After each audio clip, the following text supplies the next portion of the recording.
now I'm at a point where I hit 40K like last year and a half. Now I'm at a point where I'm doing 73K a month in revenue, which was last month. All right, y'all. Today's episode is a fun one. I've got Jeremy Deg on the podcast. If you've ever been in the online business, coaching, or content world, you've probably come across some of his stuff. Jeremy was the first mentor in this space for me, and so I'm pumped to have him on Learn Out Loud today to talk all things content, clarity, and what it really takes to grow. So let's get into it. Jeremy, welcome to the show. Thank you for having me. I'm excited for this. It's gonna be awesome. Yeah, so for people who don't know you yet, how would you describe what you do? Yeah, so I build and scale high ticket coaching offers. So it's like any type of niche, any type of coaching offer, whether it's like fitness coaches, relationship coaches. I even help like some agency owners as well. But yeah, I build and scale high ticket offers in the coaching space with Instagram ads and also like building out their team, offer optimization and everything like that. That's awesome. I would love to know a little bit about like your backstory, how you kind of got started, what did it look like, and then kind of where you're at now. Yeah, so I started back when I was 18 and a half, like 19 more so. So I'm 22 now, 3, 4 years-ish. And I remember I was just seeing like a ton of different ads when I was on YouTube, like the typical like guru ads. And actually, like more so, it really started when I was like in seventh grade because I was watching a lot of those like entrepreneur stuff, like those pretty big entrepreneurs. Um, and then in seventh grade, I bought my first course. It was a Tai Lopez course, and it was like, I forgot what it was called, like SMMA something. And I started off doing SMMA.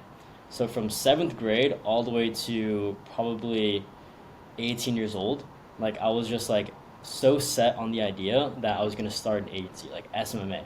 And I remember like telling my teachers, I was like, yeah, like I just want to go into building my own business and agency. Like, okay, like they just kind of brush it off, which is kind of, that's how it is, I guess.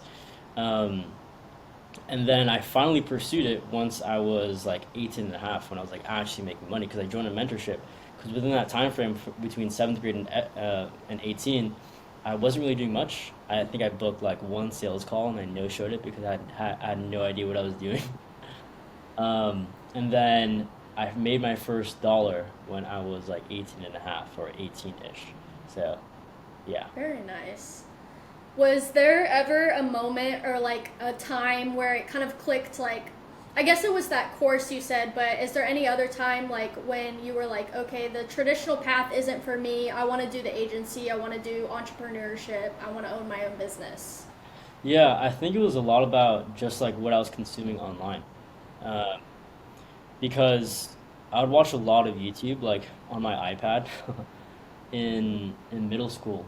And I think just like the YouTube algorithm indoctrinated like my belief systems of like what I can fully do. And I think that helped a lot. But honestly, like I remember like even before that, I just always wanted to be like my own, yeah, like an entrepreneur. Like I just wanted to go into that field. I guess like no one really was kind of like thinking about that in my family. No one's really a business owner in my family. I just really wanted to pursue that route. I think it was because like I just wanted to see the other side of what's possible on like making a lot of money and what that looked like.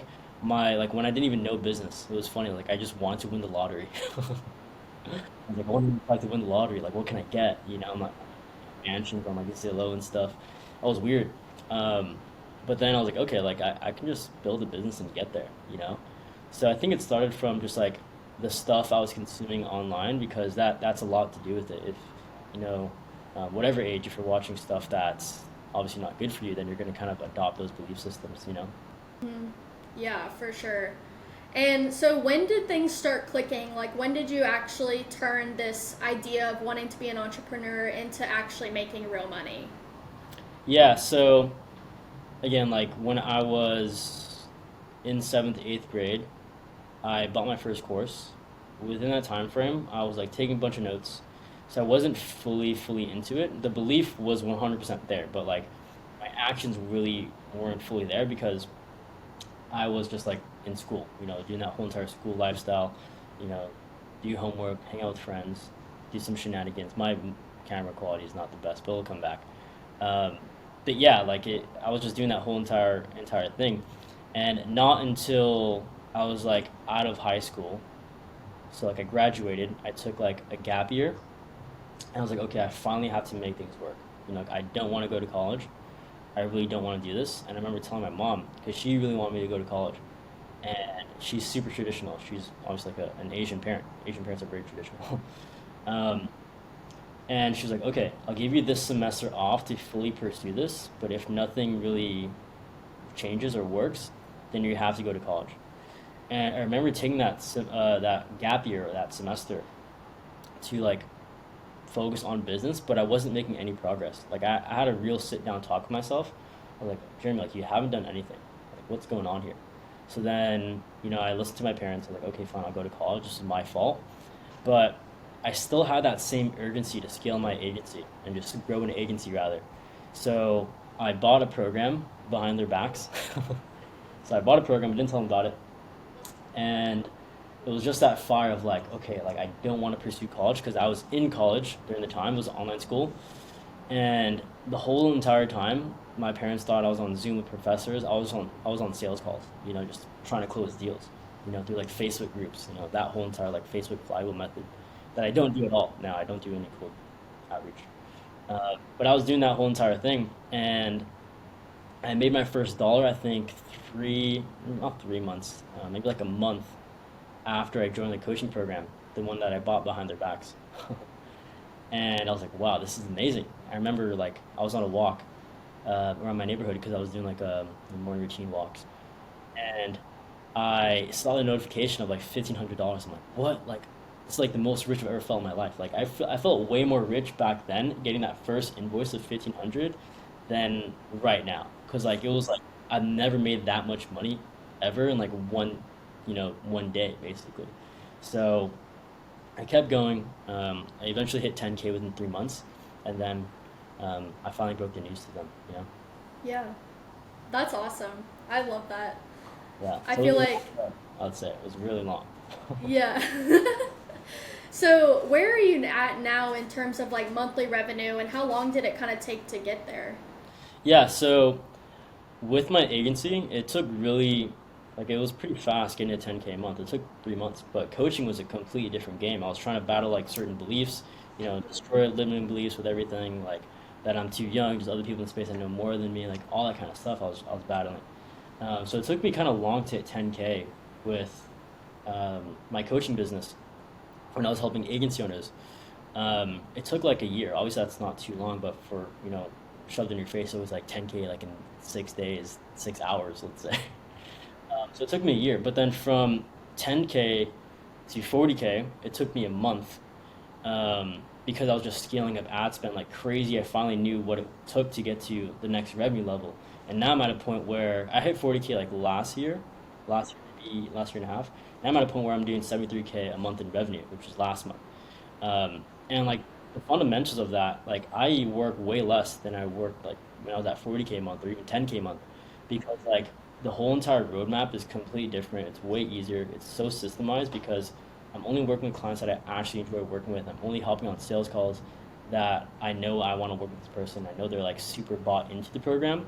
So everything is very streamlined, and like I work like 4 hours a day, you know? That's amazing. Congratulations. That's a really big milestone to hit. Appreciate it, appreciate it. Yeah, that's awesome. So I feel like I want to know more about like your mindset and your motivations. Like what kind of drives your business and drives you to keep going when things get hard?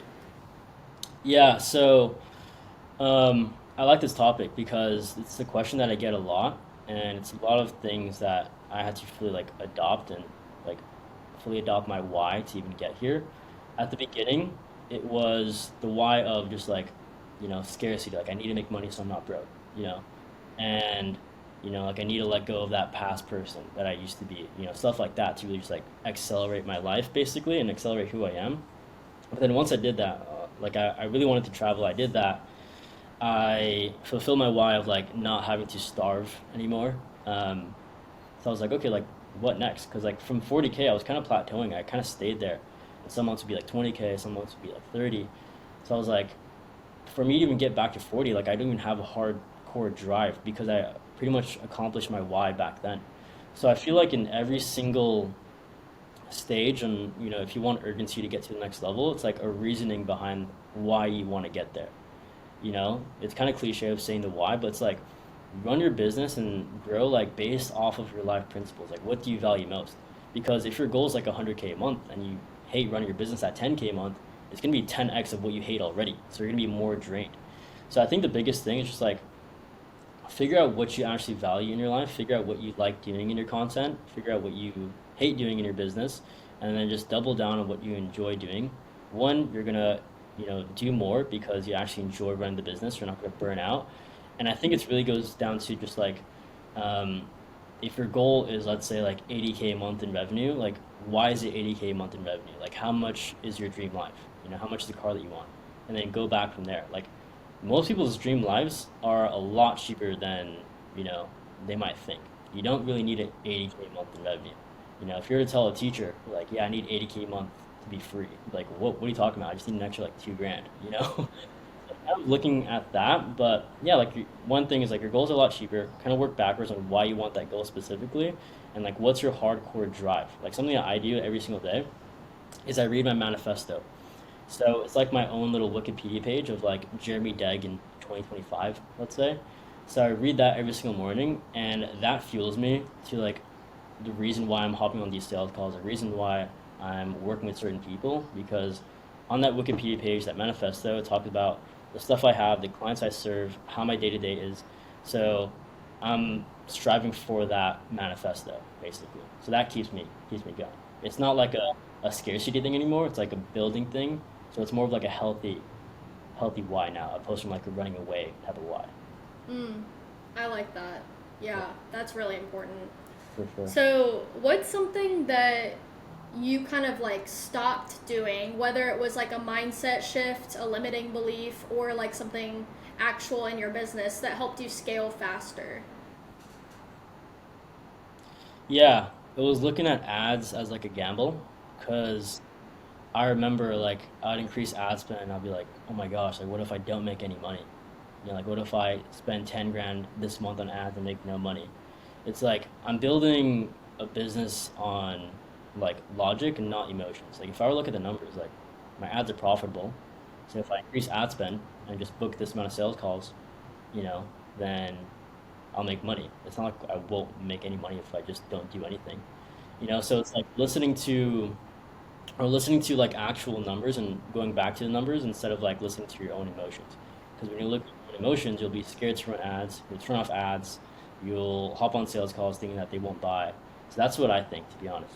Mm, I Yeah. like that a lot. That's something I still need to work on with ads and stuff because like you said, I feel like it's a gamble. I know it's not if you do it correctly, but that's a really good reminder for me just to think logically rather than based on emotion because Yeah. that is what will push your business forward. So that's really 100%. cool. Like I'll give you an example too. Like when I first hit 20K a month, um, all I did from 10 to 20 was just increase my ad spend. I'm like, oh, like that was it. Like I didn't change anything.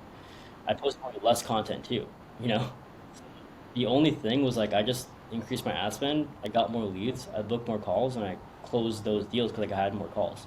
You know, so it's yeah, it's pretty much that. Obviously, like there's stuff behind it to where like you actually enjoy the business. You have a good product. You're not slammed with time on fulfillment and sales calls and stuff like that. Like those are stuff that obviously has to be in place, but to scale, just get more volume. To be honest, it's not about Yeah, that definitely makes sense. yeah. I'm curious, like, what advice do you have to someone who has never run ads before but wants to try it? Whether that's a mindset shift or just like something physical with like how to run the ads. What is like a piece of advice that you would give? Yeah, so it all starts even before the ad. So like, what's your actual offer? Because a lot of people's offers are way too broad. It's like helping business owners, like helping coaches. Like, what type of coach do you actually help? You need to target like a specific small subgroup within the niche, and then once you do that, you can charge higher ticket. You can get people that actually resonate with you. Because like, look at it from the example of like Alex Ramosi. He says this all the time. So let's say you buy a time management course, $97, or time management course for single mom nurses working overtime and 3 kids, 997. You know, because one, you can charge higher ticket for it because you're targeting a specific audience because it's more leverage that way. Also, when you make content with those specific people, they're going to be more honed in on it because they're like, wow, this is for me specifically. I'm a single mom, so it all goes down to like who you're talking to within your ad first. And then when it comes to like tactical stuff within like actually running ads, I would say like a lot of people turn off their ads way too soon. Like if you have the right messaging within the ad, it's gonna work. I have people that come to me like, yeah, like I'm not getting that many followers. All my followers are unqualified. I'm like, okay, like how much do you spend? You're like, okay, like $100. And how much did you get in return? Like a grand. Like I closed one client. Like okay, the ad's profitable. Like what do you need to change? You know. So it's like looking at the numbers because again, it's like all emotion. Usually when people run businesses, yeah, mindset's everything. I'd say. Yeah. And so you talk about like, I guess the term for it would be like niching down, and you call your system like the niche authority funnel. Is that correct? Yep. Yeah. So I would love to hear like something that personally I struggle with is like picking a niche and then like not sticking with it long enough. So do you have any advice for people who kind of struggle with like niche hopping or like something like that? Yeah. So I think the people that niche hop, it goes back to like they find a bottleneck in their business, and instead of fixing that bottleneck, they think that their whole entire business just isn't working. You know, so like let's say the ads aren't working, you're not getting enough qualified. You're probably thinking like, okay, like these people, they're not on Instagram. There's not enough people. But instead, you could have just fixed your ad, opposed to like changing your whole entire business model. But also, it goes down to like, what do you actually enjoy doing? I enjoyed, helping coaches because I felt it was really fun, and I liked the people that were in the coaching space for the most part, at least. And when those hard moments came, when things were just going to crap, I stuck through it because I actually enjoyed what I did. So I think don't just choose a niche because like it's flashy. Like choose a niche based on like what you actually enjoy doing, and you can do any niche. Like I have clients that are in helping people land like high-paying cybersecurity jobs because they were in cybersecurity. So it goes back to like what's your skill set or what are you passionate about, and whatever you actually enjoy doing, you're able to stick through those moments when it does get hard because you actually like enjoy doing it. You see the vision of what it's gonna do, instead of like just choosing it because it's flashy. Like people choose coaching because like it's flashy, but like this is an uphill battle. You're facing, people are spending like $1,000 a day on ads. You're facing against like me, so it's gonna be really like an uphill battle. Opposed from like if they really like baseball and they're really good at baseball, they can scale like a baseball online coaching offer. There's people doing 70K a month with that. Yeah. Yeah, that's really good. Um, okay, so I have a couple questions. Yeah. One is like, what is a failure of yours that has humbled or shaped you the most? Hmm.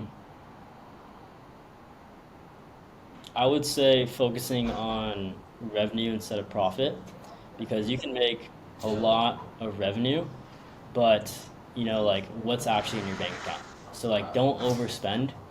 I wouldn't say live below your means, but just be smart. Like look at your bank account and just make sure you're not overspending. Yeah, for sure. Yeah. And then what is something that you're building right now that like excites you or maybe even scares you? Yeah, something that excites me and scares. Honestly, like it's getting a house that is in Montana, and I want a lake house. So that like, excites me because like I'm gonna have to put in a lot of work. Like there's gonna be a big down payment for that. So like it's building that up, but also like I want a family to like live in that house with. So I have to become the man that is, you know, able to not just have the house, but cater towards like 2 kids and be married. So building me up as a person. So Yeah, that's a really cool goal. I love that.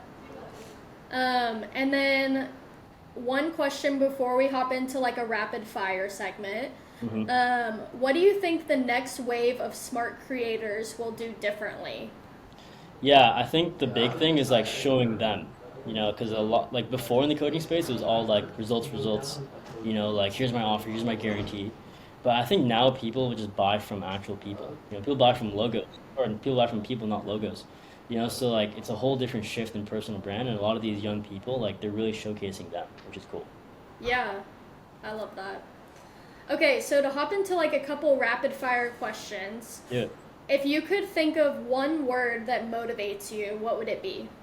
Um, Becca, my girlfriend. That's awesome. I love that. And then what is a book that has changed your mindset? I would say Green Lights by Matthew McConaughey. Really? What Yeah. about that book? Yeah, it goes over like the story of like how he was brought up and how like you can kind of like slow things down because like he's obviously super successful, but like he didn't get successful until he was like older. So it gives me like a way to kind of like step back and just breathe, you know. Yeah. Oh, that's cool. I've always wanted to read that one. I'll have to pick it up then. You gotta read it. It's the best. Yeah. And then what is the most underrated skill in 2025, in your Um, opinion? Authenticity. I think people just need to be real. Okay. And then biggest misconception that people have about you. Um, that I'm super tall. I'm not tall. How tall are you? I'm like 5'5". Oh, nice. That's funny. And then if you had a billboard in Times Square, what would it say? I don't know. Cool guy, chill guy. Chill guy. I'm not gonna say Love like it. follow me on Instagram. Just chill. Awesome. Okay. Now, if you're down for it, I would love to kind of do like a live offer build. Where like I know that you're really good at like creating offers that actually convert. So if we could say that I was like a service-based creator doing 5 to 10K a month, but I want to scale to 30 to 40K a month, where would you have me start? Yeah, so if your offer is nailed down already, you're happy with the concept, you have results and everything, you're making 5K a month. Um, the first thing I'll tell you is be on one channel and focus on doing whatever you're doing 1% better instead of adding something completely new. Because a lot of things that people do is like, okay, I'm making this amount of money. Let me go to a school and do a school ad funnel or a VSL funnel. It's like, no, you can just increase your ad spend of what you're already doing. So I'd say like stay as simple as possible, because it's way easier to be an expert at one funnel than adding a new funnel. Yeah, that makes sense. And so when you are creating an offer itself, how specific do you get with the niche and like pain points and all of that? Yeah, you want to be pretty specific. The main reason for that is because an offer for like everyone and an offer that's too broad is like an offer for nobody because like you know who you're directly talking to. But something I help fitness coaches do, like a lot of my fitness coaches, they have like big personal brands. They have like 30K on Instagram, 50K on Instagram, but they're making like 2 grand a month because I look at their offer and it's way too broad. Their content is way too broad. But then we switched it to helping, busy entrepreneurs making like 5 to 10 grand a month, 20 grand a month. Get fit with a schedule that doesn't conflict their business. So that's super specific. And then once you run an ad towards those people, they're like, wow, this is for me. This is my exact pain point. And then they make more content, let's say like how to be more present with your family and work and also be jacked. Like, wow, this is exactly what I need. So I'd say like be specific to the level of like what your exact client avatar is struggling with and needs, I'd say. Okay. And then how do you determine like how much you should charge for an offer? Because I know like some niches probably can't afford as much as like different another one could or something. So how do you kind of determine that? Yeah, so it goes over access and actual time of scaling to that goal. So let's say like if an offer is like 10 grand a month, it's pretty premium. So you're gonna have like one-to-one access with them. And also like how fast are you gonna get that return? If it's like, 50K to 100K a month, in like 90 days, then that's probably gonna be pretty high ticket. Other than like let's say an offer that's like a course helping you find out like what type of business model you want to do for like 5K a month as a side hustle. Those are pretty cheap. So it goes over the access you get, how fast you can get the result, and also like the client avatar that you target to. So like if it's like a higher ticket audience, like people that are doing 50K a month, you're naturally going to charge higher. Yeah, that makes sense. And then how do you, I feel like I see a lot of like gurus or coaches over promise and under deliver.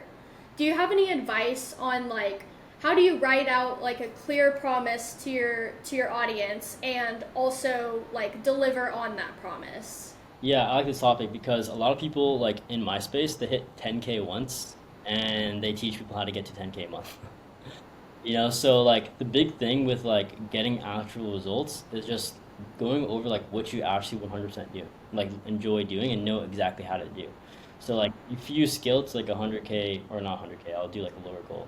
Like if you scale to like 30K a month, you don't have to target people that want to scale to 30K a month. You can still help people scale to 10K a month. So I think that helps you get really good results and almost like over deliver and under promise because like for a fact you can get them there. But also like I think you asked like what justifies, right? You said what justifies over delivering or under promising. I think the big thing too is like actually having a delivery system that doesn't slam you with time because I take one to one still, but like I only take 40 clients a month. If I were to take like 100 clients every single month, like I'm not going to give one to one access to everybody. So the big thing is like how much can you actually do every single day for your clients? Like how much time do you actually have?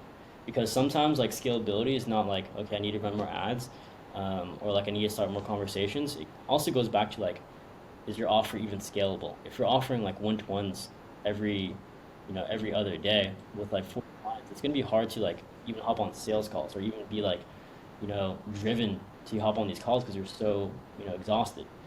So I think it goes back to like how much time do you actually have and how scalable is your offer too. Yeah, that makes sense. Um, Okay, do you have anything else like exciting that's coming up in your business or anything that you want to share with someone who maybe feels stuck where they're at? Yeah, so I'll answer both of those. Something that's super exciting that I'm working on. It's kind of like Nomad Consulting or Nomad Niche Authority Funnel 2.0, where I'm adding like a video sales asset to where it's like it's one main video for people that really want to join the program and they message me a keyword at the end of that video because there's a CTA at the end of it. So I'm gonna be only hopping on calls with people that 100% want to join. I know 100% that they're fully bought in. So instead of like guessing that they're warmed up, I know for a fact that they are because I need everybody to watch this video because I'm gonna be qualifying super heavy. Because I think right now I'm at like 35 active clients, so I just need five more. Um, so now I can just be like super qualifying, which is really fun because it used to be like, let me take on all these clients. I don't care if like, like you're not the ideal client. I just want to scale. Now I can really just like take a step back, breathe because I'm no longer in scarcity mode, so I can just have fun and work people that I enjoy working with. And also like I'm making content. Like messaging is not just like, if you're at 5K a month, at 10K a month, messaging is also like who you are. So it's called personal branding for a reason because like you just showcase you. So if you attract people that have the same values as you, they actually enjoy working with you. Yeah, you're gonna attract people with those same kind of values and wavelength. Because I'd love to work with somebody that's still at zero, but they have the same tenacity and value as me. I'll just enjoy working with them because I don't want to be on calls with one to ones and be like, oh my gosh, I got Jimmy on this call, or like so. What was the second question? Sorry, I completely forgot the Oh, second. it's okay. Like, what advice would you give to someone who's kind of feels stuck right now? So let's say I'll give the um, answer to someone that's like wanting to pursue coaching and maybe they're at like complete zero. Something that I would tell them is like don't look at like the guru type of coaching where it's like they scale to 10K like in 1 month. Like this is a real business. Something I say in my content is like I'm I'm just in a sea of gurus. I'm not like that type of person myself. So it just goes back to like this is a real business model. It's not like some flashy side hustle. So like treat it as such and also just choose something that you're actually passionate about and skilled at, not just something that's like fun and flashy. Obviously you want to make it fun, but not super flashy. But also it's like get really good at your offer. Don't over overthink anything. Just start posting content because like I believe it's like action first, and then you start to really realize like wow I can do this because you don't want to stay stagnant. A lot of people just stay stagnant and try to make sure everything's perfect. You know? Yeah. Yeah, I saw a video today from Alex Formosi actually that was like a lot of people think you should learn more, but you actually need to do more. Yeah. So that's really relevant. I And love I'm that. doing that right now too. Like I'm making content. I'm like, okay, maybe this will work. I am showcasing it, but there's probably some stuff I need to fix, But it's cool because we're getting paid to learn. So just start doing it. For sure. Okay, so where can people connect with you or learn more about what you do? Yeah, so I have an Instagram and I also have YouTube. You guys can, go to either or. I post a lot of just like me on my Instagram, a lot of value on my Instagram. I post like case studies. So yeah, like if you're a coach and you need help, like I'm more than happy to help you out. Like I have a free mini course too. You can obviously message me. But also my YouTube has a ton of value as well because I post like actual in-depth client interviews with people that scale from like zero to like 20 grand a month. Like for example, one of my clients, Noah, he just wanted to get into coaching. Like he didn't even have an offer at all. So we mapped out everything from like complete zero. I'm like, okay, who do you actually enjoy helping? What actually resonates with you? Like in your gut feeling, like using the Holy Spirit. And he wanted to do like mindset coaching. I'm like, okay, let's do that. So with mindset coaching, he was helping entrepreneurs, so same exact offer or same exact client avatar as me, but like these people in my niche, they just care about getting to like 20 grand a month. So we needed an offer that hit as hard as hitting 20 grand a month. So we did that whole entire roadmap of like, okay, what's like their actual end goal? If their goal is 20 grand a month, they're struggling with fitness, or if they're struggling with mindset, like they're probably drained hopping on sales calls. They're probably don't believe that they can actually hit 20K a month. So we tied that whole entire like pain point to getting to the end goal, and now he's at 20K a month. He went from like complete zero, no idea what offer he wanted to pursue, to like making 20 grand a month. He lives in the exact same apartment building as me. He's like on the 11th floor. I'm on the 12th. I have a YouTube interview with him on my YouTube as well. But we're going to Maui together on like next month. Like it's super cool. So I think the big thing too is just like you enjoy working with people and they become like your best friends. Yeah, that's awesome. And then, what is one message or thing that you hope really sticks with people after watching this video? Um, hmm. I think the big thing like that helped me was just like trusting God in my business. So like invite God into your business. I think that's a big one because when you do it that way, um, his path is way better than what you think your path is. I saw this picture. It was like what you think your path will give you is like one flower, and then what God wants for you, it's like a whole bouquet. So like once I relied on God, it took the pressure off when things got super hard because I look at the hard moments as just like a test and something that God is, taking me through, opposed from like, oh no, like I failed. So when you're trusting God, I think it really helps coaching because one, once you do it that way, he'll bring you the right people that you actually want to work with and that are good for you. He'll make sure that you're, actually equipped. So he'll equip you with the wisdom to actually help these clients. Like something I do on sales calls and one-to-one calls is like I'll pray like God, like if this is someone you want in my program, and if it's your will, make it easy for me to enroll them and make it based around wisdom and love.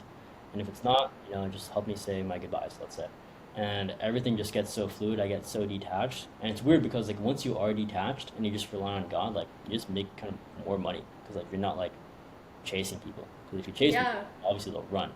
So yeah. that's it.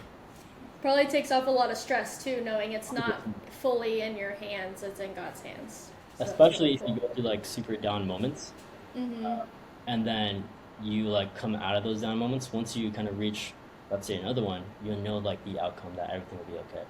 Yeah, I love that. That's really cool. Well, Jeremy, thank you so much for sharing your insights today. It was super valuable. And then to everyone listening, I hope this gave you a new way to think about content, business, or just betting on yourself. And if it did, hit follow, share it with someone building, and I'll see you on the next episode of Learn Out Loud. Thanks again, Jeremy. Of course.